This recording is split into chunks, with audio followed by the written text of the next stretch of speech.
2 or 2.5. It's gonna be one of those two. I didn't look it up, but my guess is 2 or 2. It's 2 inches. Okay. Because it says 5 4 Yeah, you're right. 2. All right, everybody find it okay? C.9, right? Should be table C.9.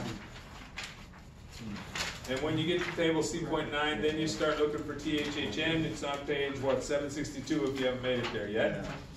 Oh, no, Right. sorry, 2.5. Ah, I just realized I was looking at the A table by accident. don't be in the A tables, right? Don't be in the A tables.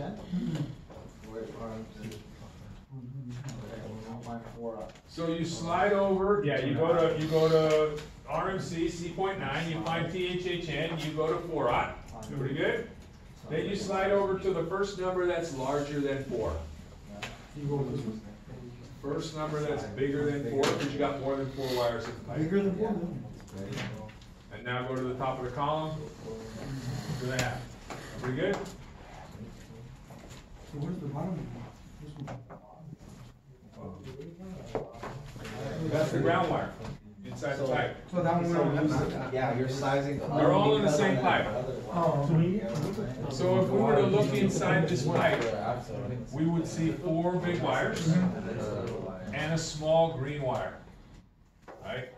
The ground wire. So if the code says you could put 4-aughts in this pipe, that's true, but we actually have an extra wire. So that's why we've got to look for the first number that's bigger than 4, 5 or more. Cool. Everybody good? Yeah. Cool. The second way we're going to do this is the same thing, except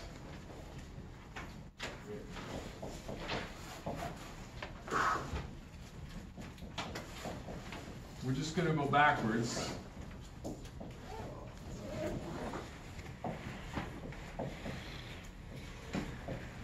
How many number 12s allowed in, oh, I gotta give you the pipe size, allowed in 1.25" FMC.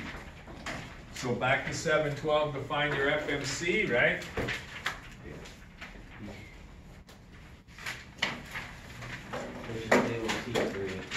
Correct. And make sure you're not in an A table.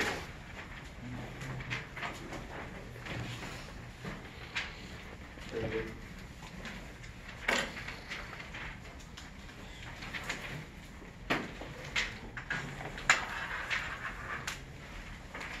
Will you 38?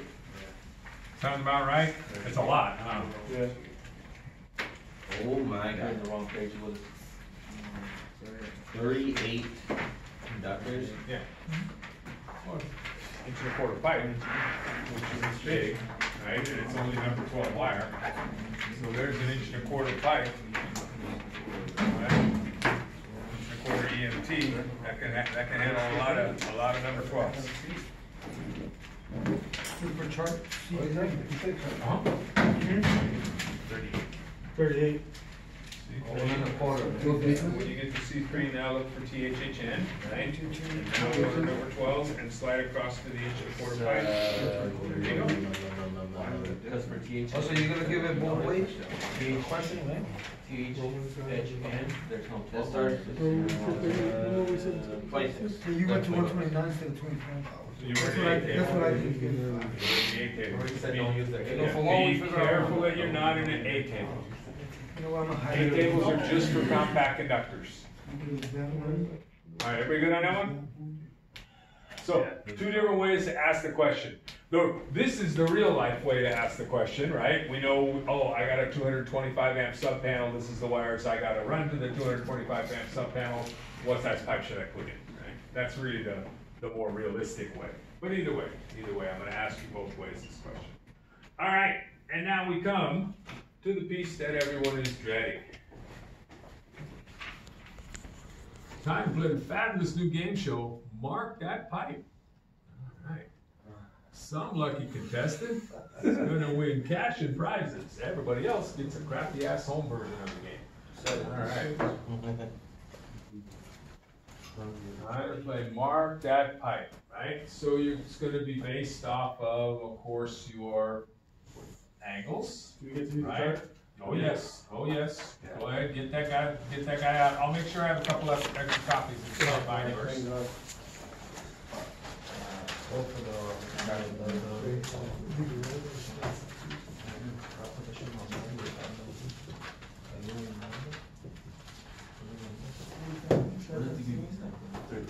This is between bends.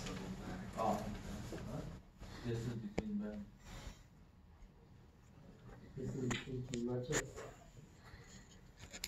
Hey, that's a good way to remember, dude.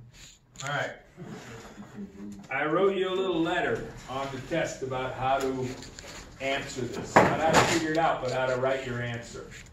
It's very important. Remember, you're gonna use the formulas to find the shrink. And when you find the shrink, you're gonna add it to this, and that's the number you're gonna put right there, right? Telling me where A is. The DBB goes here, between the marks, right? I get a lot of people trying to write their DBB here. But that's gonna confuse somebody, what that means, right? Put it in between these two lines, no one's ever confused about how far apart those two lines are. All right, so I think you got everything you need. It's 46 inches to the object, you're using a 45-degree bend, and your rise is 5 inches. Tell me where A is, and tell me how far between A and B. Paper and pencil, no calculator mark. Do it, paper. Well, pen and paper. All right, just solve it out. What's the shrink? Do in your head if you wish.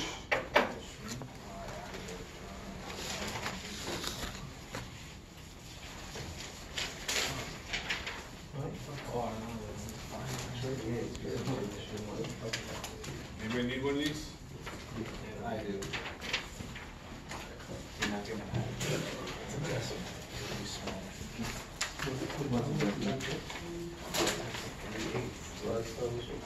Five times 3/8 is 1 and 7/8. What? It's 1 and 7/8.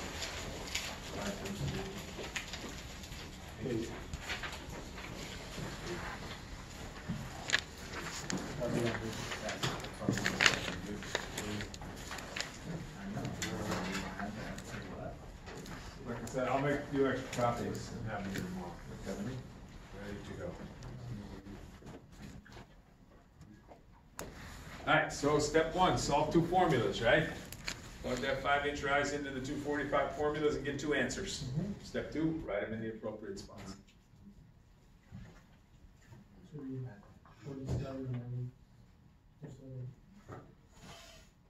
Yeah.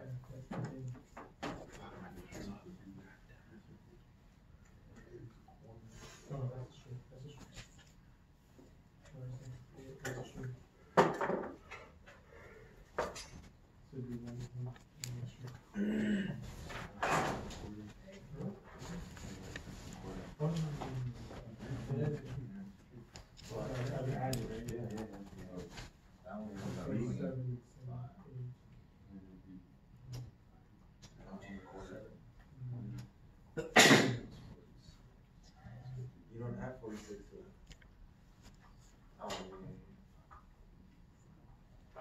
distance between blue. 1 1/4. That's just a distance. The one you added to is the object.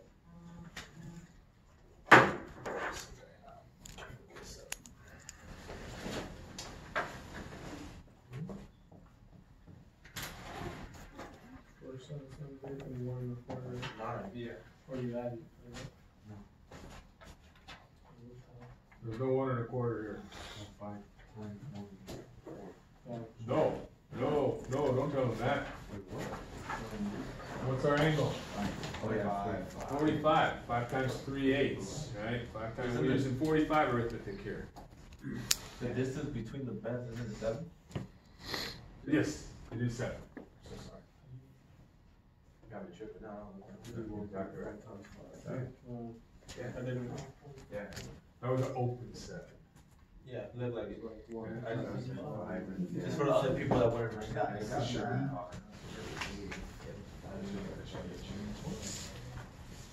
All right, so how do we get to those two answers?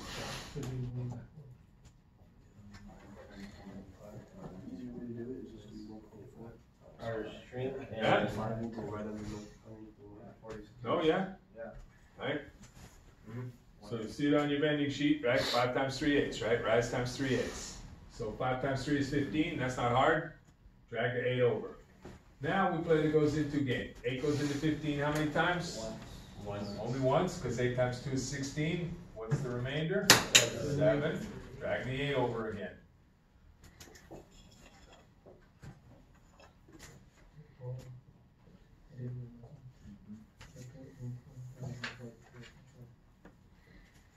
Right? 46 plus 1 and 7/8, 47 7/8. Right? How do you find A? Add shrink. How do you find A? Add shrink. Right? Figure out the shrink and you add. And then there you go, 7 inches.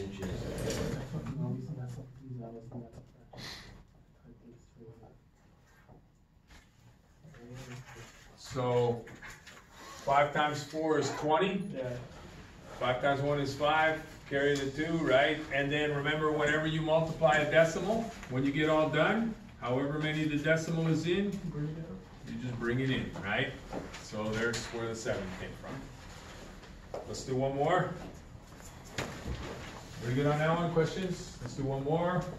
The only thing's the process is gonna stay exactly the same. What's gonna change? The numbers. Right? All right.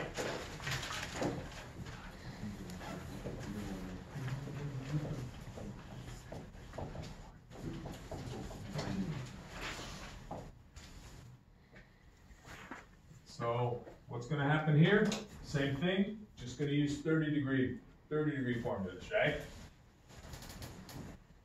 Solve 2 formulas. Step 1. Right? Solve for the rise. Step 2, solve for the distance between bends. Just plug that 6 into the formula.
How we do? Huh? Yeah, easy, right? The hardest thing you're doing here, the very hardest thing you're doing is just this little tiny bit of arithmetic here, right?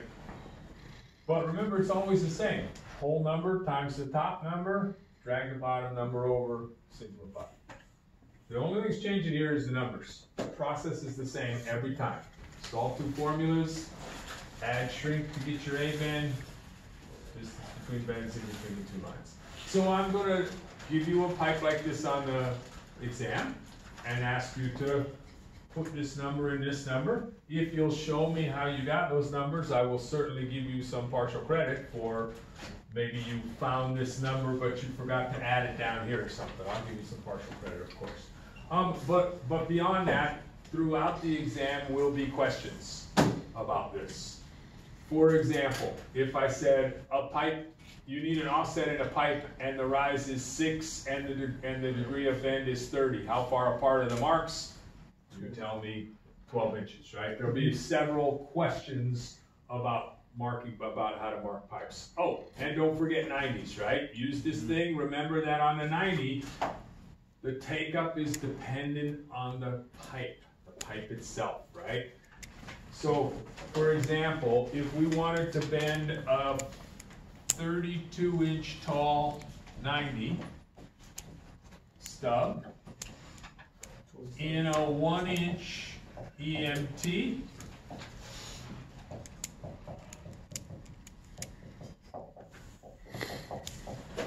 Where would we mark the pipe? Where would we put the mark? No, 27. 1 inch. incorrect. So 24. 24. Just look on your bending formulas. What's the take up for a 1-inch EMT? Oh, yeah. 8 inches, right? 8 inches. So we would put the mark at 24 inches, right? Take up on a pipe is dependent on the size of the pipe. Offset math, this doesn't matter if this is a 1/2 inch EMT or a 3/4 EMT, it doesn't make any difference. Oh, yeah, mine The does. offset math stays the same. How do you get the gain?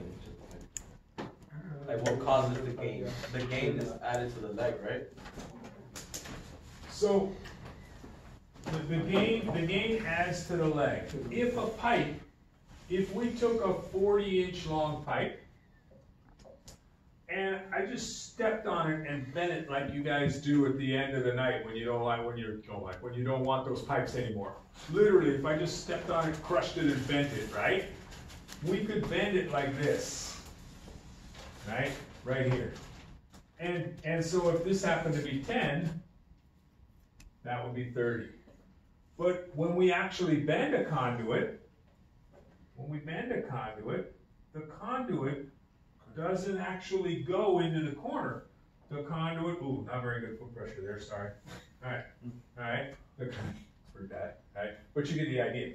The conduit actually doesn't go into this corner. It, if you want to call it that, cheats around the corner. In other words, we didn't actually use up 10 inches of pipe to get this tall. We used a little bit less than 10. On a 1/2 inch pipe, we would have used 2 5/8 less than 10, which means that this piece now becomes 32 5/8. The gain goes on the other end. Yeah, it's weird. It acts almost as though the pipe's stretched. But it's not really the pipe, the metal stretching, it's the pipe cheating around the corner, right? And cutting across the corner. Every once in a while you read the story, or you hear on the news the story of the Boston Marathon or the New York Marathon or one of those, and some guy wins it in this great time, and an hour later they bust him and they disqualify him because he didn't really run the 26.2 miles. He cheated his way through a park or whatever, right? He didn't run the full. Dude, that wasn't nice.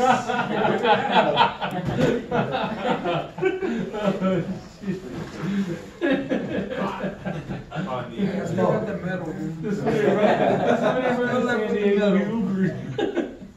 Luis, what would happen if someone were to do that in the Spartan races?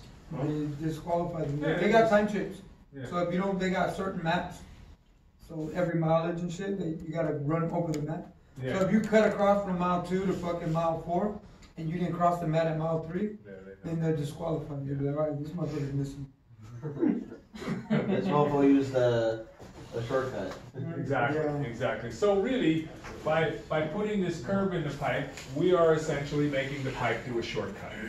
So because of that, we didn't really use 10 inches of pipe over here, even though we went up 10. The rest is what we call the gain. In EMT, gain is not really important because, as you're discovering, all you ever care about in EMT usually is to control half of the 90, right? One side of the 90. What do you do with the rest of it? Mark it, chop it, put it in, you're done, right? When gain comes up in rigid. Think of this as a big full stick.